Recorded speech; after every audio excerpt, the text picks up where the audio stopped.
नमस्कार, मैं हूं प्रद्युम्न शर्मा। हमारे खास कार्यक्रम जनता सरकार में बात करेंगे सत्ता के सियासत से लेकर जनता के सरोकार तक। वहीं बताएंगे प्रदेश सरकार की और उस योजना के बारे में जो होगी आपके काम की। बताएंगे प्रदेश सरकार के उन विकास कार्यों के बारे में जिनका फायदा सीधे आपको हो रहा है। तो अगले 30 मिनट तक बने रहिए हमारे साथ और देखते रहिए जनता सरकार।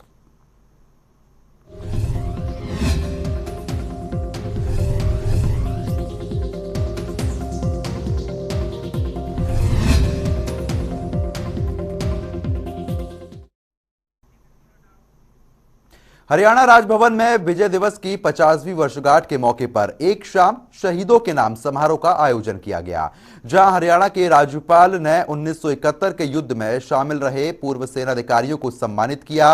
इस दौरान राज्यपाल ने कहा कि 1971 के भारत पाक युद्ध में पाकिस्तान के दांत खट्टे कर बांग्लादेश को आजाद करवाने वाले वीर सपूतों के अदम्य साहस को भारत कभी नहीं भूलेगा। उन्होंने कहा कि आज देश में आजादी का अमृत महोत्सव मनाया जा रहा है, साथ ही देश के विजय दिवस की 50वीं वर्षगांठ मनाई जा रही है। इन दोनों शुभ पर्वों पर राज्यपाल ने देश और प्रदेश की जनता को हार्दिक बधाई और शुभकामनाएं दी। इस दौरान विधानसभा स्पीकर ज्ञानचंद गुप्ता, शिक्षा मंत्री कंवरपाल गुर्जर, परिवहन मंत्री मूलचंद शर्मा, बिजली मंत्री रणजीत सिंह, सहकारिता मंत्री बनवारी लाल, डिप्टी स्पीकर रणवीर गांगवा समेत कई गणमान्य लोग मौजूद रहे।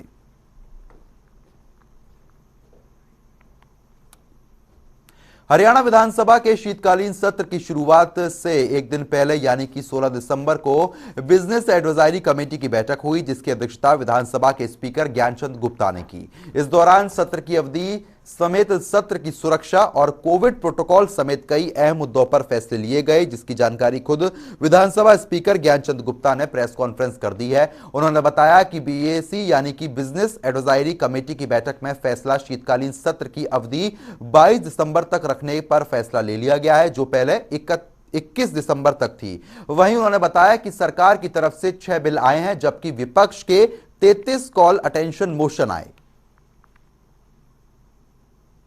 विधानसभा की जो बिजनेस एडवाइजरी कमेटी, जिसमें ये निर्णय होता है कि हाउस कितने दिन चलेगा,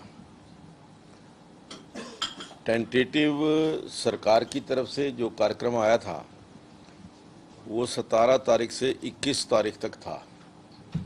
18-19 की छुट्टी थी, 3 दिन का था। लेकिन बिजनेस एडवाइजरी कमेटी की मीटिंग में ये तय किया कि अब ये सत्र 22 तारीख तक चलेगा और जो भी बिजनेस हमारे पास आया है अभी तक,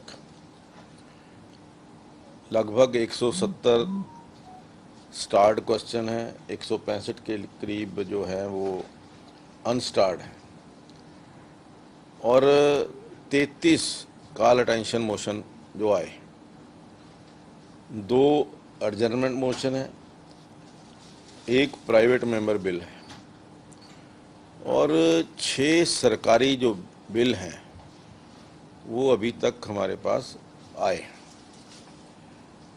और उस दृष्टि से बिजनेस को देखते हुए हमने 1 दिन का समय और बढ़ाने का निर्णय लिया। जो ड्रॉ ऑफ लॉट्स जो हमारे प्रश्न थे, पहले वो 3 दिन के लिए हमने ड्रॉ ऑफ लॉट्स निकाला था, लेकिन क्योंकि सत्र 1 दिन के लिए बढ़ा दिया गया है, इसलिए जो 22 तारीख के जो प्रश्न हैं उनका ड्रॉ ऑफ लॉट्स जो वो कल हम उसके ड्रॉ ऑफ लॉट्स निकालेंगे, ताकि 22 तारीख तक जो क्वेश्चन लगने वाले हैं वो पूरी तरह से तैयार हो जाए। 6 बिल आए हैं सरकार की तरफ से और 33 जो हैं वो कॉल अटेंशन मोशन है। चलेगा शीतकालीन सत्र। बीएससी की बैठक में फैसला लिया गया है, शीतकालीन सत्र की अवधि बढ़ा दी गई है।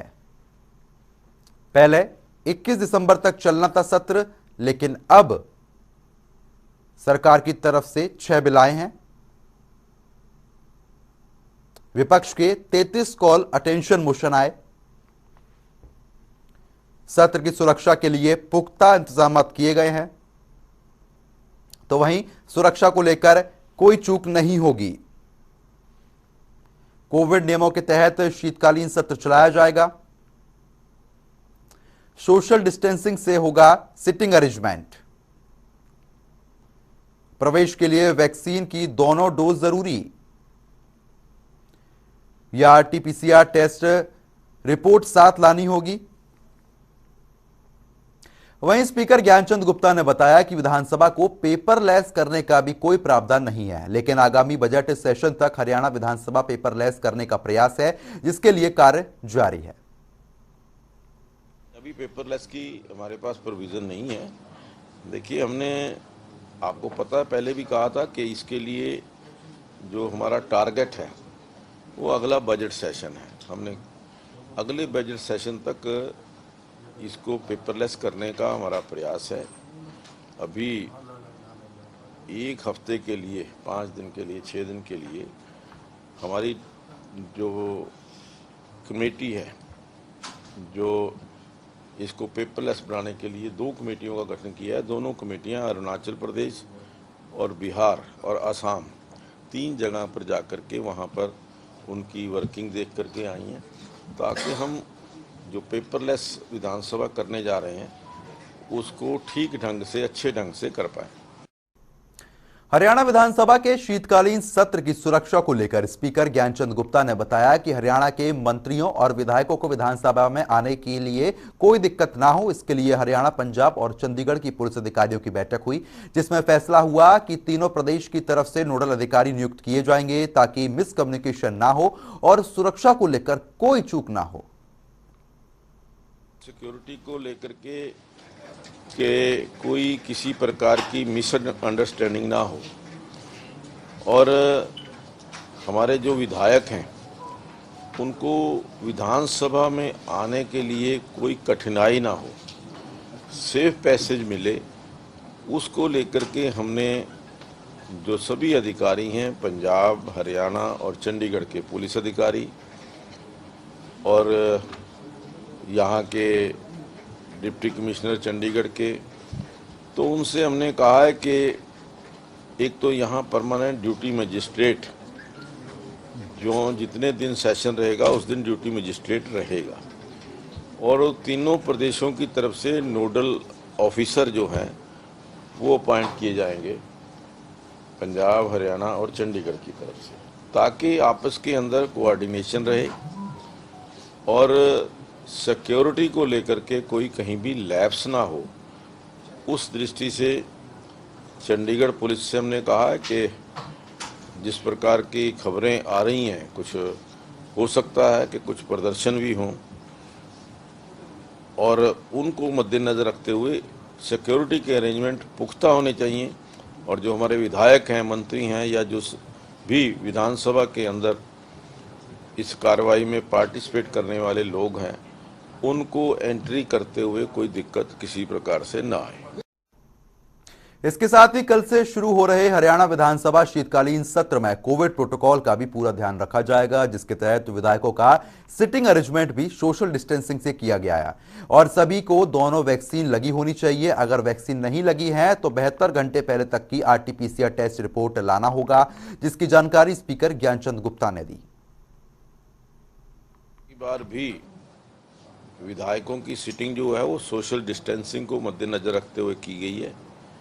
विधायक जो है वो सोशल डिस्टेंसिंग के हिसाब से ही बैठेंगे और जो कोरोना के सभी प्रोटोकॉल्स हैं, चाहे वो सोशल डिस्टेंसिंग है, चाहे वो मास्क है, चाहे वो सैनिटाइजेशन है या अन्य जो भी प्रोटोकॉल है, हम उन सभी प्रोटोकॉल्स का पालन करेंगे।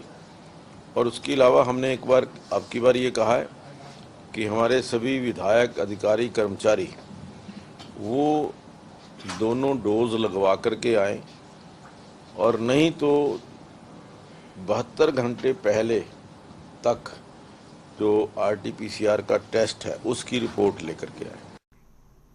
हरियाणा के गृह एवं स्वास्थ्य मंत्री अनिल विज ने 1971 के युद्ध को 50 साल पूरे होने पर कहा कि 1971 युद्ध के मैदान में सैनिकों की ओर से जीत गई राजनेता शिमला एग्रीमेंट में टेबल पर हार गए। वहीं उन्होंने ये कहा कि हमारे पास 90,000 युद्ध बंदी थे, अगर हम चाहते तो उनको छोड़ने के बदले पीओके ले सकते थे, लेकिन हमने कोई बार्गेनिंग नहीं की, जो बहुत बड़ी भूल थी। 1971 में सैनिकों द्वारा युद्ध के मैदान में जीती गई जंग को राजनेता शिमला एग्रीमेंट की टेबल पर हार गए। हमारे पास 90,000 युद्धबंदी थे, POWs थे। अगर हम चाहते तो हम पाकिस्तान से बार्गेन कर सकते थे। हम पाकिस्तान से POK लेने की मांग कर सकते थे, लेकिन हमने ऐसा कुछ नहीं किया। कैथल के लघु सचिवालय में जिला कष्ट निवारण समिति की बैठक का आयोजन किया गया, जिसकी अध्यक्षता हरियाणा के परिवहन मंत्री मूलचंद शर्मा ने की।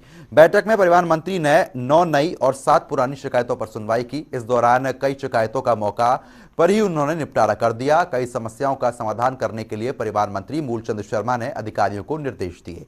वहीं उन्होंने पत्रकारों से बात करते हुए बैठक की पूरी जानकारी दी। 16 ग्रीवेंस थी, जिसमें से 11 ड्रॉप हुई हैं और बहुत लंबे समय के बाद कैथल में ग्रीवेंस अपनी रखी गई है। और ये ग्रीवेंस हर महीने जो भी मंत्री जिसकी दायित्व होगा वो हमेशा आएगा। और मैंने अधिकारियों को कहा है कि छोटी छोटी शिकायतों को अधिकारी अपने लेवल पर निपटाने का काम करें, और जो प्रदेश के लेवल पर प्रदेश, जो मंत्री के लेवल मंत्री उसको निपटाने का काम करेंगे। और इस बात की मुझे खुशी है कि विधायक है, संगठन के लोग हैं, अधिकारी लोग हैं, कि सब लोगों ने मिलकर सारी जितनी जो शिकायत थी उनको मेरे से पहले निपटाने का प्रयास कर, जो नहीं थी अब वो हमने निपटाई। चरखी दादरी जिले के झुंझुनू कला ब्लॉक में मुख्यमंत्री अंत्योदय परिवार उत्थान मेले का आयोजन किया गया, जिसमें वरिष्ठ अतिथियों के रूप में अतिरिक्त उपायुक्त मुनीश नागपाल और बीजेपी नेता सुखविंदर मांडी मौजूद रहे। इस मौके पर कई विभाग की ओर से जरूरतमंद लोगों की आर्थिक स्थिति को मजबूत करने के उद्देश्य से स्टॉल भी लगाए गए। तो वहीं भिवानी में हरियाणा विद्यालय शिक्षा बोर्ड के परिसर में हवन यज्ञ का आयोजन किया गया, जहां बोर्ड के चेयरमैन डॉक्टर जगबीर सिंह ने हवन यज्ञ में आहुति डाली और बोर्ड के कई अधिकारी भी यहां पर मौजूद रहे। वहीं हवन यज्ञ के बाद बोर्ड के चेयरमैन डॉक्टर जगबीर सिंह ने बताया कि HTET की परीक्षा 18 और 19 तारीख को पूरे हरियाणा में आयोजित होगी और इस परीक्षा में 1,87,951 परीक्षार्थी हिस्सा लेंगे। किसी भी छात्र को दूसरे जिले में परीक्षा देने नहीं जाना होगा, क्योंकि इस बार परीक्षार्थियों के गृह जिले में ही परीक्षा होगी और जो भी सामान कोई परीक्षार्थी लाएगा उसे वहीं रखवाने की व्यवस्था भी सेंटर पर कर दी गई है। वहीं बोर्ड केंद्रों पर चाक चौबंद व्यवस्था रहेगी ताकि किसी तरीके की बाहरी हस्तक्षेप ना हो। इसके साथ ही उन्होंने बताया कि प्रदेश भर में 291 परीक्षा केंद्र बनाए गए हैं जहां परीक्षा आयोजित होगी। हर जिले के DC से निवेदन किया गया है कि परीक्षा के दौरान धारा 144 लागू कर दी जाए ताकि किसी तरीके की नकल की संभावना ही ना रहे। वहीं उन्होंने बताया कि 146 दस्ते फ्लाइंग के बनाए गए हैं। हवन का आयोजन किया गया। प्राणी मात्र पूरी दुनिया सुरक्षित रहे, स्वस्थ रहे, निरोग रहे, उसकी कामना की गई है। सर्वे भवन्तु सुखिनः, सबके मंगल की कामना की गई है। और जो स्टेट परीक्षा आ रही है उसमें हमारे अधिकारी, कर्मचारी और जो हमारे परीक्षार्थी हैं और विभिन्न प्रशासन के अधिकारी सब लगे हुए हैं, सब सुरक्षित स्वस्थ रहते हुए इस कार्य को संपन्न करें, इसकी प्रार्थना की गई है। 1,87,951 परीक्षार्थी परीक्षा देंगे और 291 परीक्षा केंद्रों में परीक्षा होगी। 146 फ्लाइंग इससे निरुद्ध रूप से परीक्षा हो सके उसके लिए बनाई गई है। विद्यालय शिक्षा बोर्ड की पूर्ण चाक चौबंद व्यवस्था करते हुए सभी व्यवस्थाएं पूर्ण हो चुकी हैं। कल पुलिस अभिरक्षा में 18 तारीख के प्रश्न पत्र हम प्रत्येक जिला केंद्र की ट्रेजरी में भेज देंगे और 19 तारीख की परीक्षा के 18 तारीख को भेजे जाएंगे। वहीं हरियाणा के शिक्षा एवं वन मंत्री कमलपाल गुर्जर से जनता टीवी ने खास बातचीत की। इस दौरान उन्होंने बताया कि फिलहाल कोरोना के नए वेरिएंट ओमिक्रॉन के चलते अभी स्कूल पूरी क्षमता के साथ नहीं खुलेंगे। आगे भी बच्चों के स्वास्थ्य को देखते हुए फैसला लिया जाएगा। वहीं कैबिनेट मंत्री कमलपाल गुर्जर ने कई अहम मुद्दों पर जानकारी दी। देखिए। हरियाणा में 1 दिसंबर से पूरी क्षमता के साथ स्कूल खोले जाने थे, लेकिन ओमिक्रॉन वेरिएंट के देखते हुए सरकार ने इस फैसले को वापस ले लिया था। और इसके साथ ही तमाम मुद्दों पर बातचीत करने के लिए मेरे साथ हरियाणा के शिक्षा एवं वन मंत्री कंवरपाल गुर्जर हैं। सर, स्कूलों को लेकर अब क्या स्थिति है? देखिए, स्कूल सबसे पहले हमने स्कूल खोले थे और हमारे स्कूल बिल्कुल ठीक से चल रहे हैं। और अभी 1 दिसंबर से हमने निर्णय लिया था कि हम फुल कैपेसिटी के साथ स्कूल खोल लेंगे, पूरे टाइम के लिए खोल लेंगे। लेकिन जो नया वेरिएंट आया उसको देखते हुए हमने उस अपने निर्णय को उसको स्थगित कर दिया। और जब तक हम नहीं समझते कि बच्चे पूरी तरीके से सुरक्षित हैं तो तब तक ये स्कूल हम इसी कैपेसिटी के साथ खोल लेंगे। जब हमें लगेगा कि अब इसका प्रभाव जो है वो कम है और जो इसके विशेषज्ञ हैं जब उनकी राय लेंगे तो निश्चित तौर से उसके बाद स्कूल खोलेंगे।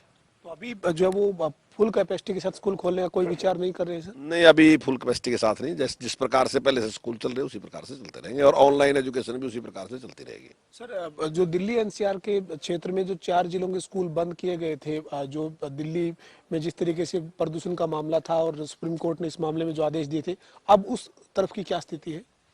देखिए, वो चीफ सेक्रेटरी के आदेश थे और जिस प्रकार से कोर्ट ने कोई आदेश दिया उसके आदेश के ऊपर चीफ सेक्रेटरी ने आदेश दिए थे और जैसे स्थिति सामान्य होगी तो निश्चित तौर से स्कूलों खोल दिया जाएगा। अभी सर, हरियाणा में जो अगले शैक्षणिक सत्र के जो एग्जाम होने हैं उसको लेकर क्या जो है वो फीडबैक है? टीचर्स जो है वो ऑनलाइन क्लास लगा रहे हैं, साथ ही बच्चे जो है वो भी स्कूल में जा रहे हैं, हालांकि पूरी क्षमता के साथ अभी नहीं जा पा रहे हैं। किस तरह से बच्चों को क्या कहेंगे, शिक्षकों को क्या कहेंगे कि एग्जाम पूरे समय पर होंगे? किस तरह से क्या तैयारी रहेगी? हाँ, निश्चित तौर से एग्जाम अपनी जो उनका निश्चित टाइम है उस पर एग्जाम होंगे, सारा उसी प्रकार से होगा और तरीका क्या अपनाया जाएगा वो जिस प्रकार की परिस्थिति होगी उस प्रकार से होगा। सर, आपके पास शिक्षा के साथ साथ वन विभाग भी है और वन मंत्री के नाते आपसे जानना चाहता हूं कि आपने एक घोषणा की थी कि जो बुजुर्ग पेड़ है यानी जो सबसे पुराने पेड़ हैं उनको आप पेंशन जो है वो लगाएंगे, तो वो पेंशन को लेकर अभी क्या स्थिति है? हाँ, उसका निर्णय हमारा बिल्कुल फाइनल है और जल्दी हम वो पेंशन शुरू करने वाले हैं। और जो पेड़ हैं उनकी गणना हमने कर ली है और 3000 से ज़्यादा पेड़ जो हैं ऐसे हमने चिन्हित किए हैं। लेकिन जैसा आपका चैनल है और दूसरे भी चैनलों से के माध्यम से भी हम ये जानकारी भी देना चाह रहे हैं कि अगर किसी को भी ये लगता है कि उसका पेड़ चिन्हित नहीं हुआ तो वो उसकी एप्लीकेशन हमारे DFO के ऑफिस में दे सकते हैं और निश्चित तौर से उसकी जाँच करके उसकी पेंशन भी हम देंगे। सर, कितनी पेंशन जो है वो रखी गई है और ये क्या सालाना होगी? और साथ ही साथ ये भी जानना चाहता हूँ सर, करीब जो 3000 पेड़ चिन्हित किए गए हैं उनके मालिक जो हैं वो सेल्फ डिक्लेरेशन पे हैं या फिर पंचायत के स्तर पर, या किस तरह से उनका जो तय किया गया है? देखिए, उनकी पेंशन जैसी जो बुजुर्गों की पेंशन है उसकी राशि उसी के हिसाब से रहेगी। जैसे बुजुर्गों को मंथली पेंशन देते हैं उसको पेड़ को जो है सालाना पेंशन दी जाएगी और पेंशन भी उसी प्रकार से बढ़ाई जाएगी। 250 रुपये साल जिस प्रकार से उनकी बढ़ा रहे तो पेड़ की भी पेंशन उसी प्रकार से बढ़ाएंगे। पेड़ जहाँ भी जिसके भी, अगर प्राइवेट लैंड में है तो प्राइवेट लैंड में जिसके भी खेत में है उसको पेंशन दी जाएगी। अगर वो कहीं सार्वजनिक स्थान पे है तो वो, अगर कोई मंदिर है, मस्जिद है, जहाँ भी है तो उसको पेंशन देंगे। सर, शीतकालीन सत्र हरियाणा विधानसभा का 17 तारीख से शुरू होने जा रहा है। विपक्ष तमाम मुद्दों के ऊपर सरकार को घेरने के लिए तैयार है। खासतौर पर नौकरियों में धांधली और भर्ती में जो घोटाला है उसको लेकर इस बार विपक्ष जो है वो आक्रामक तैयारी के साथ है। सरकार का क्या रुख रहेगा? देखिए, ये विपक्ष की जिम्मेदारी है कि वो ऐसे मुद्दे कोई भी है उनको उठाए और ये हमारी जिम्मेदारी है कि जो भी वो मुद्दे उठाएं उनका हम जवाब दें। तो अगर वो कोई भी सवाल उठाएंगे तो निश्चित तौर से जवाब देंगे। और जहाँ तक नौकरियों की बात है तो नौकरियों में अगर किसी ने भी गड़बड़ की, चाहे पेपर लीक होने की बात है और चाहे HPSC की जो बात है, तो हमने हर एक उस पर कार्रवाई की है और उसको भविष्य में इस प्रकार की घटनाएं ना हो उसके लिए हम कानून लेके आए। और अगर अब कोई पेपर लीक करने का प्रयास करेगा तो निश्चित तौर से उसको 10 साल की सजा और जो भी खर्चा उसमें हुआ है तो सारा खर्चा उससे वसूल करेंगे। सर, आज रणदीप सिंह सुरजेवाला और हरियाणा कांग्रेस की अध्यक्ष कुमारी सैलजा ने संयुक्त तौर पर प्रेस कॉन्फ्रेंस की और सरकार पर आरोप लगाया कि हरियाणा की सरकार जो है वो बचाने का काम कर रही है और पर्दा डाल रही है पूरे मामले पर। बड़े मछली जो है वो शिकार ना हो इसलिए इस तरीके की कार्रवाई कर रही है सरकार। देखिए, जो बड़ी मछलियां थी इस प्रकार के काम होते थे वो कांग्रेस का दौर था जिसमें भर्ती आज कैंसिल लग रही है। ऐसे लोगों को भी नौकरी पे लगा दिया जिनके पास डिप्लोमा था ही नहीं और उन कुछ लोगों को लगाने के चक्कर में या कुछ पैसा ऐंठने के चक्कर में कुछ लोगों को उसमें, तो जो योग्य लोग थे उनकी नौकरी भी उन्होंने खराब कर दी अपने इस प्रयास से। तो वो सारे के सारे घोटाले जो है इनके सामने आने लग रहे, आज दिखाई दे रहे हैं। लेकिन हमारी सरकार ने जो है जो बात कही थी बिना पर्ची बिना खर्चे की उस पर कायम है और हरियाणा की जनता इस बात पे विश्वास करती है कि हम उस प्रकार से नौकरियां देने लग रहे हैं। ठीक है, कहीं कहीं कोई कमी आ जाती है, अगर कोई कमी आई तो निश्चित तौर से उस पर कार्रवाई कर रहे हैं।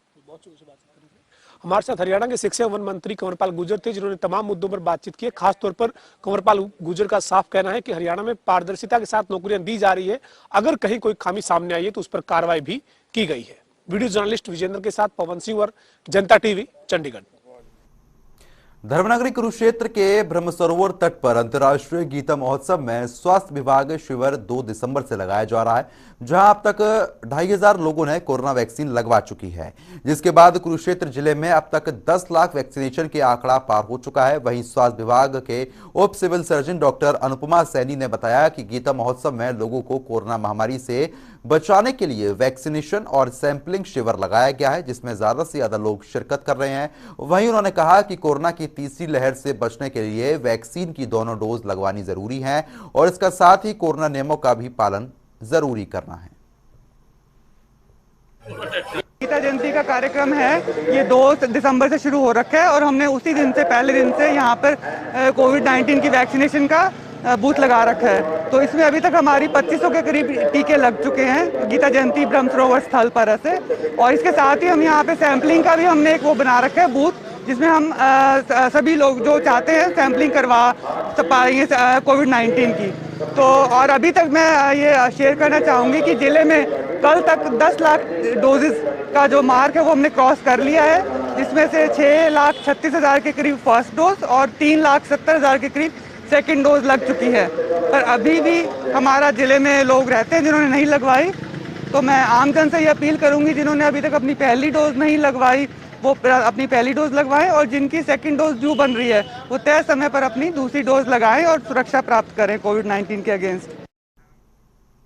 तो शाम के खंड विकास एवं पंचायत कार्यालय केरू में मुख्यमंत्री अंत्योदय परिवार उत्थान योजना के तहत 2 दिवसीय अंत्योदय ग्रामोदय मेले का आयोजन किया गया, जहां लाभार्थियों को सरकारी योजनाओं का लाभ देने के लिए दूसरे दिन भी अधिकारी और कर्मचारी ने मेले में अपनी सेवाएं दी।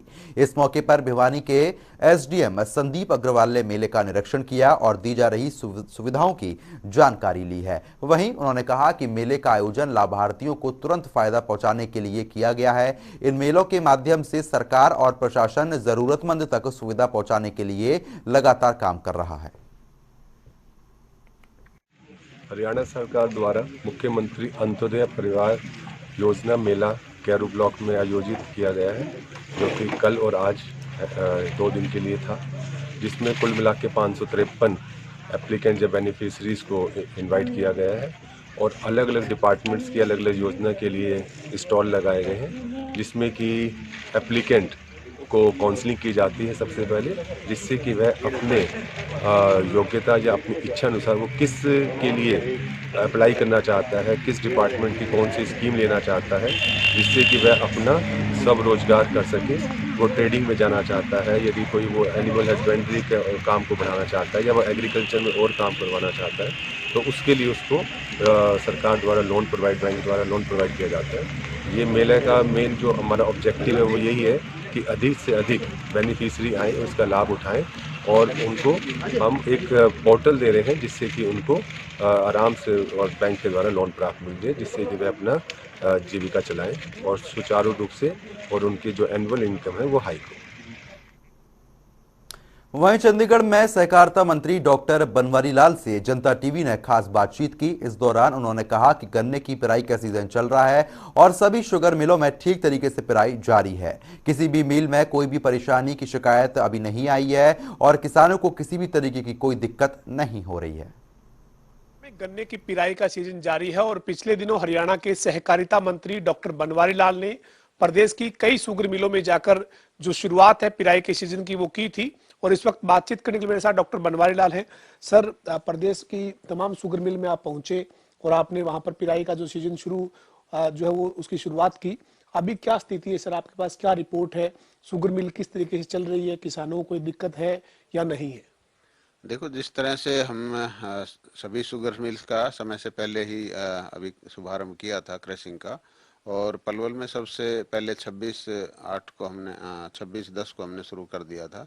और उसके बाद शुरू में 1-2 दिन उसकी दिक्कत आई थी, बारिश की वजह से बगास वगैरह गिला था, और उसके बाद अब निरंतर मिल अच्छी चल रही है और सारी मिल जितनी भी हमारी 10-11 शुगर मिल्स हैं सबकी सब अच्छी चल रही है। किसी तरह की कोई रुकावट या किसी तरह की कोई समस्या अभी हमें रिपोर्ट नहीं हुई है, ना ही किसानों की तरफ से कोई किसी तरह का विरोध आया है। और मुझे पूरा विश्वास है कि जिस तरह से पिछले साल हमारी सारी शुगर मिल्स निरंतर अच्छी चली हैं और किसी तरह की रुकावट नहीं आई और अब की बार भी सही चलेंगे, ऐसा मुझे पूरा विश्वास है। डॉक्टर साहब, पिछले कुछ साल पहले जो है वो शुगर मिलों के बाहर रोड पर लंबी लंबी जो है वो लाइनें गन्ना के जो किसान हैं उनकी ट्रॉलियों की नजर आती थी, लेकिन अब ऐसी क्या व्यवस्था की है? क्योंकि गन्ने की जो ट्रॉलियां हैं उनकी लंबी लाइनें नहीं है, बल्कि किसान जो है वो सीधा मिल जा रहा है और अपना गन्ना वहां पर उतार के वापिस आ पा रहा है। तो क्या ऐसी व्यवस्था की है कि गन्ने की जो ट्रॉलियां थी वो अब उस तरह से सड़कों पर नहीं है? देखो, हमने पिछले साल से ही किसानों के लिए ऑनलाइन सर्विस शुरू की थी और किसान को उनके मोबाइल के ऊपर एक मैसेज आता है कि भाई आप इस टाइम अपने घर से चलें और लंबी लाइन लगाने की ज़रूरत नहीं पड़ती, किसान को ना वहाँ वेट करने की ज़रूरत पड़ती और किसान आता है और अपना गन्ना देकर चला जाता है। तो ये मोबाइल पे मैसेज होने की वजह से किसान को एक ये रहता है कि अब जाऊंगा तो मेरा गन्ना इतने टाइम तक मैं फारिग हो जाऊंगा। तो ये बड़ी अच्छी सुविधा किसानों के लिए है, उनको कोई परेशानी अब होती नहीं। गन्ना किसानों की पेमेंट की अगर बात करें तो ये जो चालू पिराई सीजन है इसकी जो गन्ना किसानों की पेमेंट है वो किस तरह से की जाएगी, और पिछली जो सीजन की क्या कोई पेमेंट बकाया है या नहीं है? पिछले सीजन में किसी भी किसान की मतलब गन्ने का जो था बकाया नहीं है, क्योंकि हमने समय पर पेमेंट की है और अब की बार भी हमने सभी को एमडीज को दिशा निर्देश दिए हुए हैं कि गन्ने की जो पेमेंट है किसानों की वो समय पर की जाए और अब की बार भी गन्ने की पेमेंट। गन्ने का रेट इस वक्त हरियाणा में किस रेट पर गन्ना किसानों से गन्ना खरीदा जा रहा है, और या ये रेट जो ये दूसरे प्रदेशों के मुकाबले में कितना है? देखो, हमारा पूरे देश के अंदर पिछले योजना में पिछले सीजन। हमारे खास कार्यक्रम जनता सरकार में आज के लिए इतना ही। आप देखते रहिए जनता टीवी।